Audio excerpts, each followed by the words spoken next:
Hello friends, मैथपुर channel में आपका स्वागत है। हम लोग पिछले क्लास में गुणनखंड के बारे में सीखे थे, है ना, कॉन्सेप्ट जो था, है ना। अब धीरे धीरे हम लोग और गुणनखंडों की संख्या के बारे में आज हम लोग पढ़ेंगे। फिर नेक्स्ट क्लास में सम गुणनखंडों की संख्या, फिर विषम गुणनखंडों की संख्या, ये सब सीखेंगे, है ना। चलिए मतलब देखते हैं ना। ये यहाँ से मतलब एकदम आसान है, बस समझते जाइएगा। मैं इसको फॉर्मूले के रूप में भी ऐसा बताता, लेकिन आप लोगों को मैं चाहता हूँ कि ज़्यादा फॉर्मूले याद ना करना पड़े, है ना। जो एक जनरल फॉर्म है जैसा बनाते हैं उसके अनुसार हम लोग देखेंगे, है ना। चलिए क्वेश्चन स्टार्ट करते हैं। क्या है कि 8 के, है ना, संख्या जो है 8 के गुणनखंडों की कुल संख्या ज्ञात करना है अपने को, है ना। गुणनखंडों की कुल संख्या ज्ञात करना है, तो हम लोग को क्या करना है, 8 के गुणनखंड हम लोग क्या निकालेंगे, पहले 8 का लघुत्तम समवर्तक निकालेंगे। तो 8 का लघुत्तम समवर्तक निकालेंगे तो सबसे पहले किससे भाग जाएगा, 2 से। 2 चौक 8, फिर किससे जाएगा, फिर 2 से जाएगा, 2 दूनी 4, फिर 2 से जाएगा तो 2 एक कम 2, है ना। तो अगर मैं 8 का बोलूं तो 8 का गुणनखंडों की संख्या कितना आ गया, 2 गुणा 2 गुणा 2। ये हमको दिख रहा है ना, गुणनखंड दिख रहा है। यानी कि इसको मैं लिख सकता हूं क्या, 2 की घात में 3, ऐसा लिख सकता हूं, है ना। लेकिन अगर मैं कुल गुणनखंडों की संख्या की बात करूं, है ना, तो यहाँ पे ये 2 की घात 0 भी छुपा रहता है, मतलब एक भी तो भाग जाता है ना, एक भी तो भाग जाता है। मैं बताया हूँ मतलब एक जो है वो प्रत्येक संख्या मतलब भाग जाता है प्रत्येक संख्या से, है ना। तो एक भी भाग जाता है, लेकिन यहाँ पे तो मैं एक नहीं लिया हूँ ना। यानी कि सभी अभाज्य गुणनखंड में क्या छुपा रहता है, एक छुपा रहता है। यानी कि इस एक को मैं क्या लिख सकता हूँ, इस एक को मैं ये लिख सकता हूँ क्या, 2 की घात 0। ये भी एक गुणनखंड हुआ ना कि नहीं हुआ, है ना। मतलब इसको भी मैं 1 बराबर 2 की घात 0 लिख सकता हूँ, क्योंकि सभी में छुपा रहता है एक, है ना। सभी अभाज्य गुणनखंड में एक क्या जो रहता है वो छुपा रहता है ना। तो हमें 8 के गुणनखंडों की कुल संख्या ज्ञात करने के लिए हम जो गुणनखंडों की संख्या, यानी कि यहाँ पे जो ऊपर में घात है उसमें 3 है, उसमें हम लोग एक और जोड़ देंगे। तो अतः यहाँ लिख सकते हैं, अतः कुल गुणनखंडों की संख्या बराबर क्या लिखेंगे, 3 धन 1 बराबर कितना, 4। समझ में आया। जैसे कि हम लोग पिछले क्लास में क्या पढ़े थे, पिछले क्लास में हम लोग ये पढ़े थे कि 8 को कौन कौन सी संख्या पूर्णतः भाजित करती है ना, विभाजित करती है। कौन कौन सी करती है, एक 1 करती है, एक 2 से भी होता है, एक 4 से भी होता है और एक 8 से भी होता है। देखो इसके कुल गुणनखंडों की संख्या कितनी है, 4 है ना। तो यहाँ पे ये 4 आ रहा है ना, वही चीज है। मतलब हम लोग इसको ये छोटा संख्या करके हम लोग तो ऐसा बना लिए, लेकिन मान के चलो 240 हो गया, अभी हम लोग 360 देखेंगे, फिर 500 का देखेंगे, तो हम लोग इसको उस फॉर्म में नहीं बना सकते ना। बहुत बड़े बड़े क्वेश्चन को हम लोग को इसी मेथड से ही बनाना है, और ये सबसे आसान मेथड है ना। तो इसमें हम लोग को वही देखना है, एक क्या रहता है, सभी अभाज्य गुणनखंड में एक छुपा रहता है। जैसे कि यहाँ पे 2 के साथ भी एक छुपा है, अगर इसके साथ में 3 भी आ जाता तो उसके साथ भी वो 3 की घात 0 भी रहता साथ में उसके, है ना। 3 हर अभाज्य गुणनखंड में एक छुपा रहता है ना। तो अब हम लोग आगे क्वेश्चन देखते हैं, धीरे धीरे समझ में आएगा। तो ये अभाज्य गुणनखंडों की संख्या कितनी हो गई है, 4, ठीक है। तो ये 8 के गुणनखंडों की कुल संख्या कितनी है, 4। नहीं भी समझ में आ रहा तो देखो, मैं पिछले क्लास में ये बताया था कि 8 कौन कौन सी संख्या से पूर्णतः विभाजित हो जाती है, 1 से, 2 से, 4 से और 8 से, है ना। तो ये 4 संख्या आ रही है ना, 4 अंक, तो वही है ना। चलिए आगे देखते हैं हम लोग। 240 के गुणनखंडों की संख्या ज्ञात करना है, तो 240 का मैं एलसीएम निकाल लेता हूँ, 240 का गुणनखंड कर लेता हूँ। देखो 240 किससे भाग जाएगा, 2 से, 2 एकम 2, 2 दूनी 4, 2 शून्य शून्य, फिर किससे जाएगा, फिर 2 से जाएगा, 2 छक्का 12, 2 शून्य शून्य, फिर किससे जाएगा, फिर 2 से जाएगा, 2 तिया 6, 2 शून्य शून्य, फिर किससे जाएगा, 2 से जाएगा, है ना। 2 एकम 2, 2 पंचे 10, फिर किससे जाएगा, देखो 15 आ गया है। अब ये 2 से तो जाएगा नहीं, किससे जाएगा, 3 से, तो 3 पंचे 15, है ना। अब किससे जाएगा, ये 5 से जाएगा, ठीक है। तो 5 एकम 5। तो ये बताओ 240 का गुणनखंड इसके अनुसार क्या क्या बना है, 2 गुणा 2 गुणा 2 गुणा 2, है ना। 4 बार है 2, और 1 बार 3 और 1 बार 5 है, ये बना है, ठीक है। तो इसको मैं क्या लिख सकता हूँ, 2 की घात 4 गुणा 3 की घात 1 गुणा 5 की घात, ये लिख सकता हूँ, है ना। और सभी में क्या क्या छुपा है, इस 2 के अभाज्य गुणनखंड में 2 की घात 0 भी छुपा हुआ है, इस 3 के साथ क्या है, 3 की घात 0 भी छुपा है, और ये 5 की अभाज्य गुणनखंड में क्या है, 5 की घात 0 भी छुपा हुआ है। यानी कि सभी में हमको एक एक ऐड करना पड़ेगा, है ना। तो इसलिए अतः कुल गुणनखंडों की संख्या, अतः 240 के कुल गुणनखंडों की संख्या बराबर कितना हो जाएगा, देखो 4 धन 1 है ना, गुणा 1 धन 1 गुणा 1 धन 1। ये समझ में आया। ये घात वाले को ले रहा हूँ, सब में एक एक जोड़ रहा हूँ। क्यों?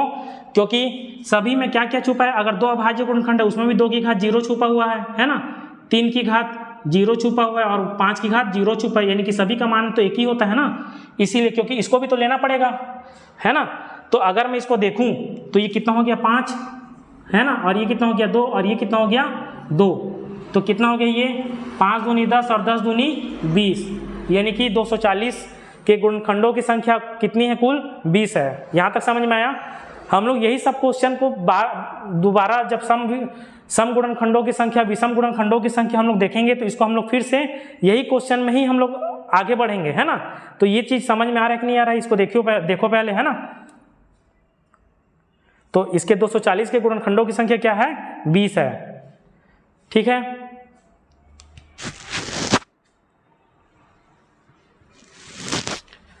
चलिए आगे देखते हैं। अब 360 के कुल गुणनखंडों की संख्या ज्ञात करते हैं। देखो ये भी वही सेम क्वेश्चन है, सब में वही चीज प्रोसीजर को फॉलो करना है ना। देखो इसमें क्या करना है, 2 से भाग देना है, 2 से जाएगा नहीं है तो 2 एकम 2, 2 अट्ठे 16, 2 शून्य 0, फिर किससे जाएगा, फिर 2 से जाएगा, 2 नी 18, 2 शून्य 0, फिर किससे जाएगा, 2 से जाएगा, 2 चौका 8, 2 पंचे 10। अब ये बताओ 2 से तो नहीं जाएगा, अब किससे जाएगा, 3 से जाएगा है ना। तो कितना हो जाएगा, देखो 3 से जाएगा तो कितना हो गया, 3 एकम 3 और 3 पंचे 15 है ना। फिर किससे जाएगा, फिर 3 से जाएगा, फिर 3 पंचे 15 है ना। फिर किससे जाएगा, 5 से जाएगा, 5 एकम 5। तो मैं यहाँ लिख सकता हूँ 360 का गुणनखंड कितना निकला हमारा, यहाँ पे 2 गुणा 2 गुणा 2 मतलब 3 बार 2 है, 3 कितने बार है, 2 बार है, और 5 कितने बार है, 1 बार है ना। और सभी में यानी कि मैं इसको क्या लिख सकता हूँ, 2 की घात 3 गुणा 3 की घात 2 गुणा 5 की घात 1, ये लिख सकता हूँ। और कुल गुणनखंडों की संख्या यानी कि सभी में 1 भी तो छुपा है ना। देखो मैं यहाँ तक ये 45 आया ना, तो मैं इसके बाद क्या लिखूंगा, 2 की घात 0 मतलब वही है, 1 से जाएगा मान के चलो। तो सभी के साथ क्या है, 1 छुपा हुआ है, सभी अभाज्य गुणनखंडों के साथ क्या है, 1 छुपा रहता है ना, एक जो वो भी गुणनखंड ही है ना। तो यहाँ पे अगर मैं कुल गुणनखंडों की संख्या लिखूं, कुल गुणनखंडों की संख्या बराबर कितना हो गया, देखो यहाँ 3 धन 1 है ना, गुणा 2 धन 1 गुणा 1 धन 1 है ना, कितना हो गया, 3 और 1 4 हो गया है ना, 3 धन 1 4 गुणा 2 धन 1 कितना हो गया 3 और 1 धन 1 कितना हो गया 2, यानी कि 4 3 12 और 12 दूनी 24। ये समझ में आया। बहुत ही आसान है। गुणनखंडों की संख्या निकालने के लिए जिसकी भी घात अभाज्य गुणनखंड ही निकलेंगे, 2 3 5 7 इसी टाइप से ही निकलते हैं ना, अभाज्य गुणनखंड ही रहते हैं ये सब। तो उसमें जितना भी घात दिया रहेगा सब में एक एक जोड़ देना है। देखो इसको 4, ये 3 है तो 4 हो गया, ये 2 है तो 3 हो गया, ये 1 है तो 2 हो गया। मतलब मैं ये समझाने के लिए बता रहा हूँ। आप लोग डायरेक्ट ये कर सकते हो, 2 की घात 3, 3 की घात 2 गुणा 5 की घात 1, उसके बाद कुल गुणनखंडों की संख्या कितना हो गया, ये 4 हो गया, ये 3 हो गया, ये 2 हो गया, सबको गुणा कर दिए है ना। तो ये कितना हो गया 24। समझ में आया। चलिए आगे 500 का देखते हैं है ना। तो 500 का देखते हैं तो इसको क्या करेंगे, इसको भी मैं वही बनाऊंगा सेम। किससे जाएगा, 2 से जाएगा, 2 दूनी 4, 2 पंचे 10, 2 शून्य 0, फिर किससे जाएगा, फिर 2 से जाएगा, 2 एकम 2, 2 दूनी 4, 2 पंचे 10। अब किससे जाएगा, देखो 3 से जाएगा। क्या 3 से इसलिए नहीं जाएगा क्योंकि 3 को जोड़ने पर, ये संख्या को जोड़ने पे अगर 3 से भाग जाता है तो 3 से जाएगा, नहीं तो फिर किससे जाएगा, 5 से जाएगा। देखो 1 और 2 3, 3 और 5 8, तो 8 3 के पहाड़े में तो नहीं आता है, यानी कि 3 से नहीं जाएगा तो किससे जाएगा, 5 से जाएगा। तो कितना हो गया, 5 दूनी 10 और 5 बचे 25, फिर किससे जाएगा, 5 से जाएगा, फिर 5 बचे 25, फिर 5 से जाएगा, 5 एकम 5, यानी कि मैं 500 का गुणनखंड निकाला तो क्या हो गया। देखो मैं डायरेक्ट अब लिख रहा हूँ, 3 क्वेश्चन बताने के बाद अगर मैं डायरेक्ट लिखता हूँ, देखो ये कितना हो गया, 2 की घात 2 गुणा 5 की घात 3। तो मैं यहाँ डायरेक्ट लिखूंगा कि इसमें कुल गुणनखंडों की संख्या कितनी हो गया, कुल गुणनखंडों की संख्या है ना, ये कितना हो गया 2 धन 1, यानी कि 2 धन 1 गुणा ये 3 धन 1 है ना, ये कितना हो गया 3 गुणा 4, यानी कितना हो गया 12। समझ में आया। तो 500 के कुल गुणनखंडों की संख्या कितनी हो गई 12। तो ये एकदम अगर कुछ भी गुणनखंडों की संख्या पूछता है तो उससे रिलेटेड ये एकदम बहुत ही आसान क्वेश्चन है ये, है ना।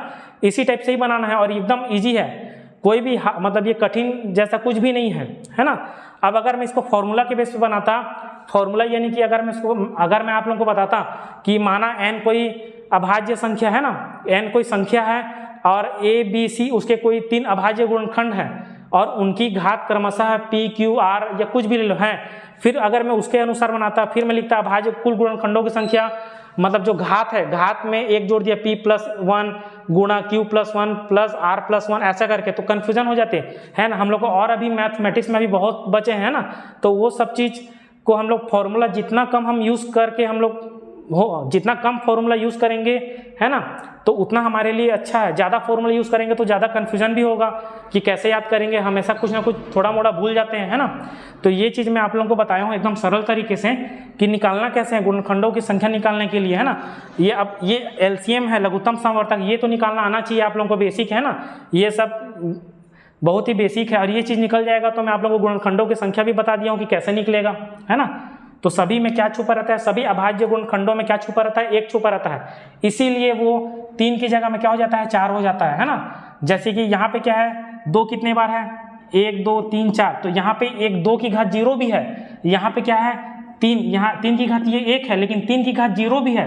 वैसे यहाँ पे 5 की घात ये 1 है लेकिन उसके पहले 5 की घात 0 भी है।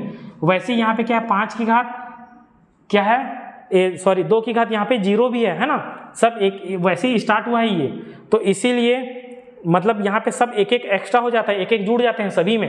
इसीलिए देखो ये 4 का 5 हो गया, 1 का 2 हो गया और ये 1 का भी 2 हो गया।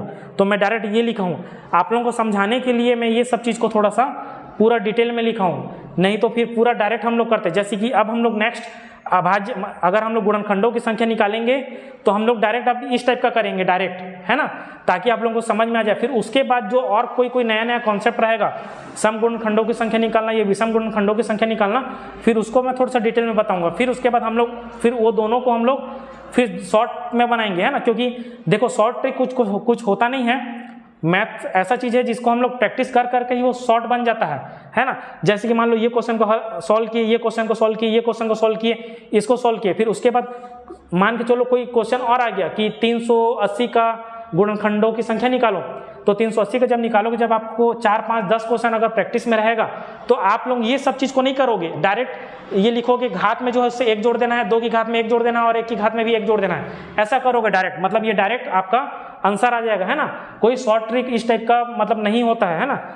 अपना क्या है, ये वही बेसिक चीज़ है, वही बेसिक कॉन्सेप्ट है जो मतलब बेसिक अगर आप लोगों को पता है ना, तो ये मैथमेटिक्स जो है, एप्टीट्यूड, रीजनिंग, ये बहुत ही आसान है ना।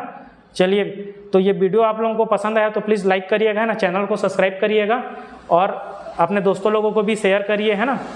और कुछ भी अगर आप लोगों को डाउट होता है, समझ में नहीं आ रहा है गुणनखंडों की संख्या, है ना, नंबर ऑफ फैक्टर्स से संबंधित, तो मेरे को कमेंट बॉक्स में कमेंट कर सकते हैं, है ना। तो आज के लिए इतना ही, है ना, धन्यवाद।